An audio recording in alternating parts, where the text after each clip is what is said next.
magandang hapon. Update po tayo dito sa unit ni ma'am. Update pa rin po, hindi pa siya totally tapos. Kasi meron pa kaming mga pahabol na i-install. Ayan. Ang ganda na oh. So, meron tayong isang pundi dito. Ayan. So, papalitan na naman to ni ma'am. Tanggalin mo na kaya yung plastic.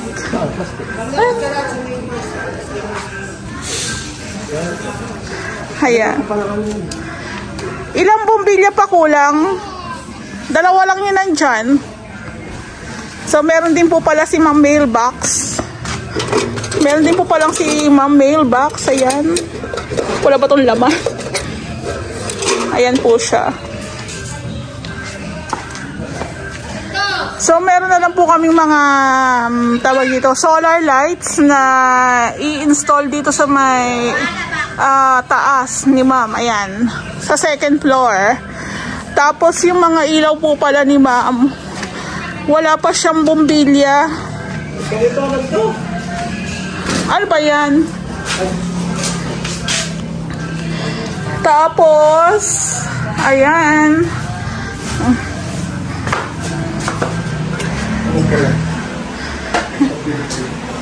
So, bali kanina nga po pala, tinanggal ko na yung mga plastic para maisama na rin po sa basura. Ayan, pasensya na po, laki ng tiyan ko. Malusog po kasi akong tao, charot. Ayan. So, ito po yung sofa set ni mama. Siya na rin talaga, diba? Combination siya ng dark and light brown. Saktong-sakto. Ang sarap upuan. Ayan, oh, pak. Nakaupo po ako dito. So, shoutout ko lang po pala si Sir Jeffrey. Si Sir, kalimutan ko na, Jefferson. Ayun, kay Sir Jefferson, pasensya na sir at medyo may delay. Pero, ang ganda ng unit mo. Ang ganda ng unit mo. Ayan po. So, bali, yung mga plastic, tinanggal ko na. Pati po dito sa dining, tinanggal ko na. Dito po sa may TV console po natin, tinanggal ko na po yung mga dumi-dumi. Niready ko na rin po yung ating TV bracket, yung ating solar light din sa labas. Tapos, ito nga po pala. Ito po pala, bigay ko na lang to kay ma'am. Parang, pa-thank you ko na to kay ma'am. Ang mura lang naman nito, nasa 500 plus. Sa bahay po kasi ganito yung ginagamit namin, lalo na may mga bata ako. Hindi na po nila tinatanggal-tanggal yung saksak po ng TV, ng charger. Dito na lang po, i-switch, pipindutin na lang po nila. Ayan. Kasi minsan kakabunot po nila, naglulus po. So, mas maganda po siya, Royo po ang tatak nito. Bigay ko na lang to kay ma'am. Ayan. Parang regalo ko yan kay ma'am. Tapos, eto po. Ito po yung switch natin dito. Ayan po siya. Ayan. Ayan po, diba? Ang ganda ng electric pan ni ma'am. Talagang pinatneran niya rin talaga. Diba? So, meron tayong pa-cabinet dito. Ito po. Ayan. So, pasensya na po kayo kung yung vlog ko dito is pautay-utay. Hindi na siya natatapos. Yun nga po, marami po kasi talaga kaming projects. Alam naman po yun ni ma'am.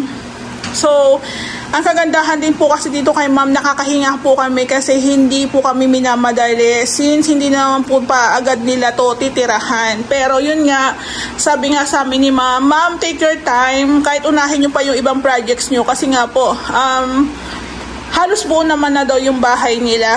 Ayan. Tsaka mura lang po yung labor namin, kaya sulit na sulit din dito si ma'am.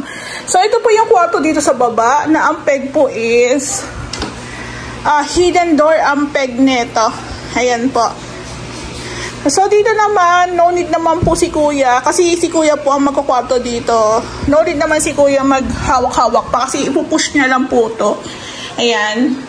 So, ang ginamit po naming pinto dito is molded door. Para sabi kasi ni Ma'am o ni Sir, ang itsura pa rin po pa dito sa pagdating sa kwarto is mukhang pinto pa rin siya. Tapos, instead na door na po yung ilagay namin, ganito na lang po, handle na lang. Siguro maglalagay na lang po kami dito ng deadbolt para yun na lang po yung pinakalock ni Kuya. Tapos, naglagay din po kami ng, sabitan. So, pasensya na po kayo kung, totoo naman po talaga hinihingal ako sa pagbablog. Pero minsan kasi nailalapit ko rin po kasi yung cellphone sa bibig ko, kaya yung feedback ng hinga ko is rinig talaga. Ayun, pagpasensyahan nyo na po. 4 na taon naman na pagpasensyahan nyo na. Diba? So, naka-install na rin po yung ating hydraulic. Ayan po siya. So, kung ibubukas po natin siyang ganyan, keme-keme, ayan po siya. Magsasara po siya ng kusa. Babalik po siya doon. So, wala lang siyang lock. Bibilihan na lang po siguro. Ewan ko, check ko lang po kung meron na si ma'am pan-lock dito.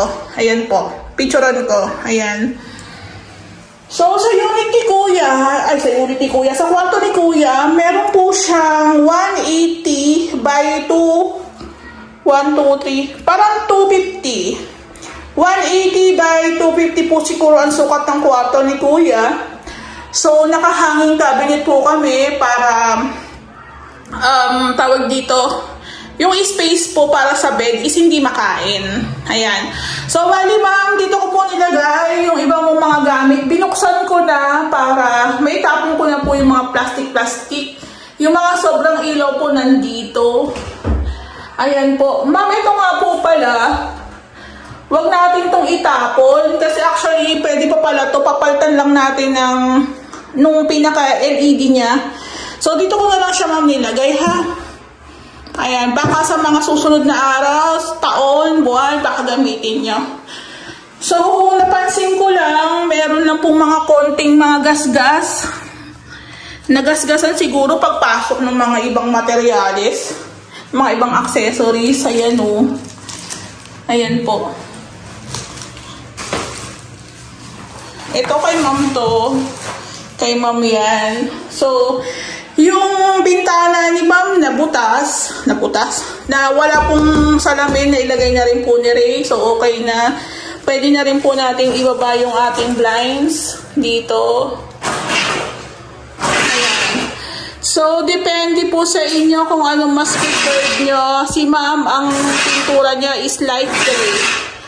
Pero ang ginamit niya pong blinds is gray. Ayan po. Depende po sa nagpapagawa kung ano mas prepared niya. Ayan. So, nalinisan na namin po konti-konti. Ayan. Okay na dito. Meron din siya tayong additional na outlet. Tapos,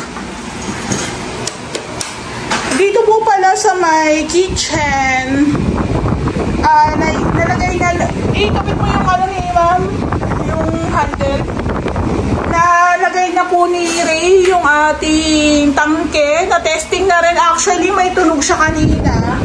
Ang ginawa ko po, kinontak po namin yung in-orderan po namin ng tangke tsaka ng regulator. Chinek naman po, okay na. Na-testing na rin siya ni Ray, kumagana naman yung kalan ni ma'am. Pwede ka naman magluto. Ayan. Tapos, mama, dito nga po pala yung mga iba-ibang mga gamit-gamit. Ayan. Andyan. Andito po yung sa sa tubig mo, ma'am. Andyan po. Hindi pa nalagay ni Ray. Ito. Oo. So, doon po pala sa page, may nag-comment, saan daw ipupwesto yung rep ni ma'am. Actually, dito po yung pwesto ng rep. Dito po yung pwesto ng pinaka-rep ni ma'am. Hindi na niya iniisip kung sobrang liit kasi nakwento sa akin niya, ma'am, mas maliit pa nga daw yung sa bahay nila eh. So, ito po, andito po yung ating outlet para kay rep. Dito po siya nakapwesto. Malaki pa rin naman ang space, siguro nasa 60, 90, nasa mga 120 pa siguro to. Yan. 110 to 120 pa po siya. So, dito yung tawag dito, rep ni ma'am. Ayan. Oh, dyan naman talaga. Tapos yung dining ni ma'am, tinanggal ko na rin po yung mga plastic. Ang bigat, sobrang solid. Ang ganda. Ayan po. So, ang ganda ng French French mirror. Mirror ni ma'am na French type po siya. Ayan. So, ang ganda ng combination ng color. Alam niyo yun, naglalaro lang siya sa white, gold, tsaka gray. White, gold, gray, brown. Ayan po siya. Ang ganda.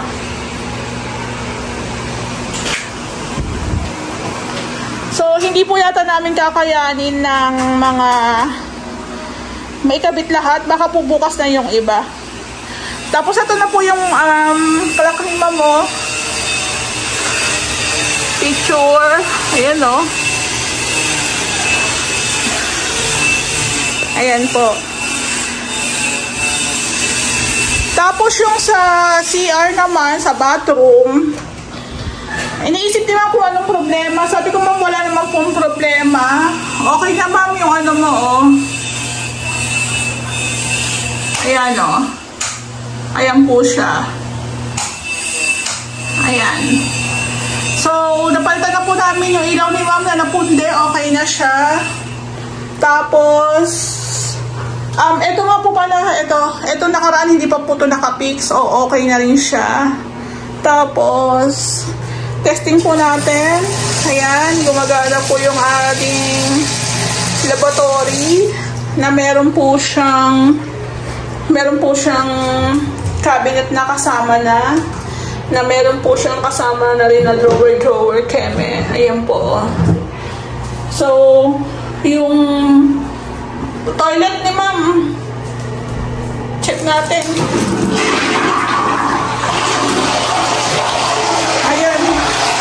Ayan yung toilet ni ma'am, ang lakas. Dual ano siya? Dual flush siya, dual flush. Ayan. Tanggalin lang natin itong mga dumi-dumi dito. Tapos, yung bidet ni ma'am, ito. Ayan, malakas. Picture. Ayan po. So, lahat po ng accessories dito, si ma'am po ang bumili. Ayan. O, diba? Testing natin. Working naman siya. Ayan po. Tapos, yung, ano ni ma'am, yung tawag ito. Ayan. Yung shower set ni ma'am, ayan po. Meron din po siyang kasamang tawag dito, heater. Ayan po. So, dito, hindi pa natanggal yung plastic. Hindi pa natanggal yung plastic. Tanggalin na natin. Ayan. Soft rose po yan. So, shoutout ko lang po pala si ma'am, nakausap po kanina sa page. Tatanong siya, ma'am, sa Bulacan yata to si ma'am, nakalimutan ko na. Sabi niya, ma'am,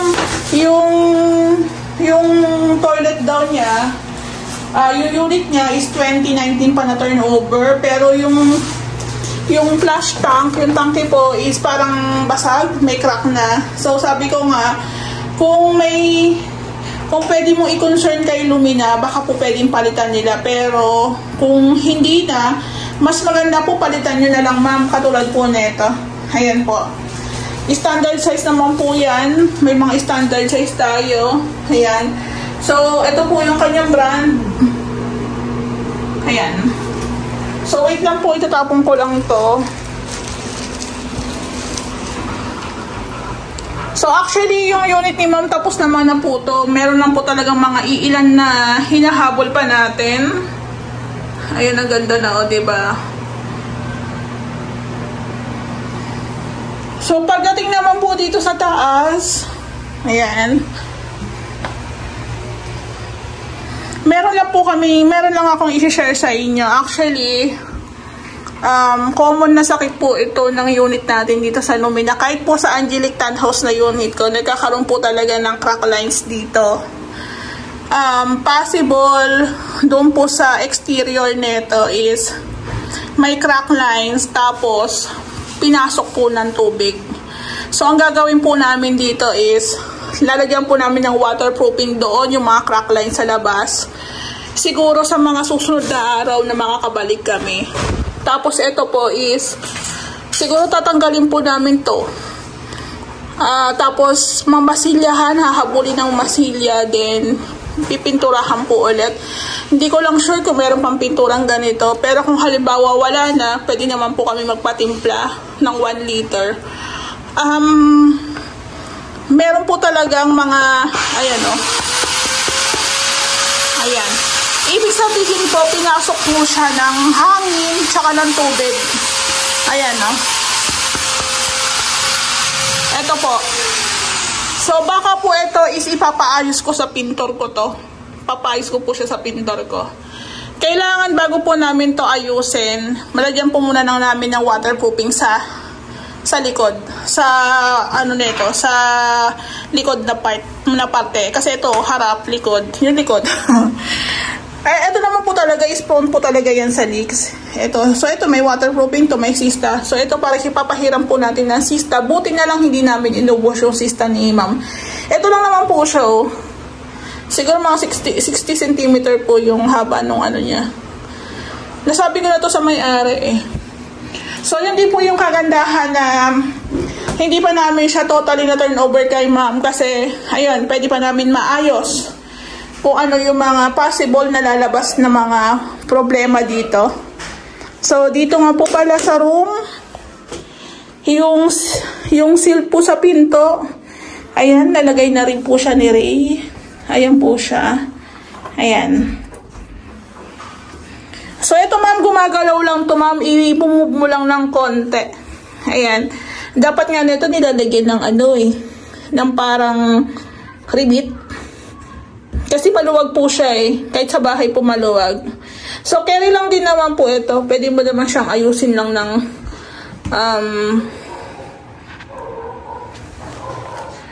pwede mo naman siyang ayusin lang.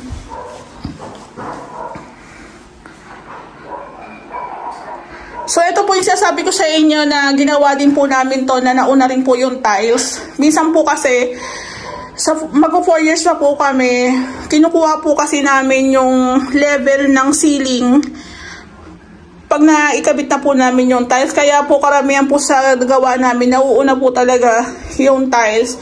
Pero since nag-i-start kami before, nalalaman namin na pwede mabagsakan, pwede magasgasan, kaya po iniingatan po talaga namin. Pero yun pa rin po ang nagiging diskarte nila Ray, is unahin po muna yung pagta-tiles. Ayun. So, sabi naman po yung iba, wala namang problema kung ano yung mauna dyan. Basta ingatan. Kasi lalo na kung merong masiselan na kliyente. Totoo naman po yun. Hindi naman po namin dinidinay yun. Ayan. So, sa amin, iniingatan namin. Ayan po.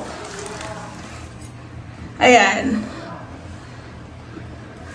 Kasi pag nasira, pag nabasag po yan, nasira po yan, kami po yung magbabayad. Kaya hindi po pwedeng sa amin, trabaho lang ng trabaho. Kailangan may kasamang pag-iingat.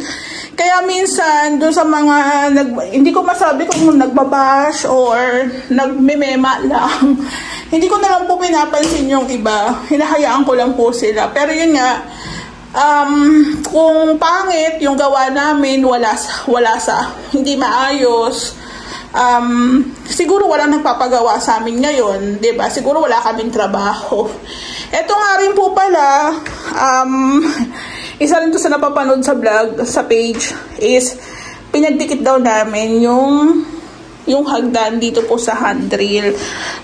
Yes po, pinagdikit po talaga namin kasi kung may mga instance po kasi na yung hagdan ni Lumina is iba po yung pagkaka-install. Meron po kasing nakalabas dito.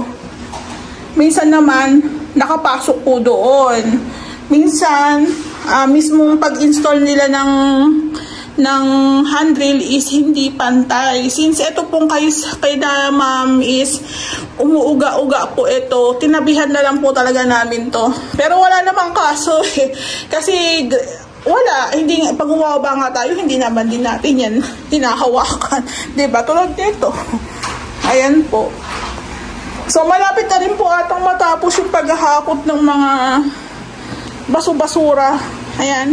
Ma'am, hindi pa namin ito matatapos today. Babalikan na lang po namin.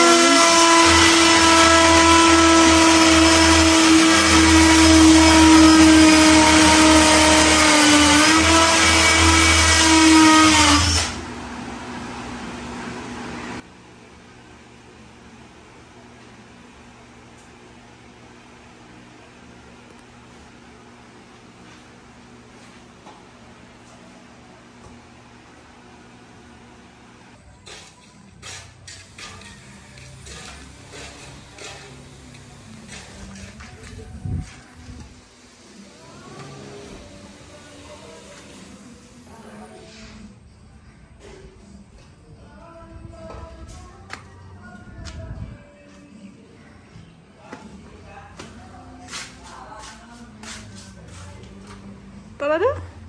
4:33 na. 4:33 na.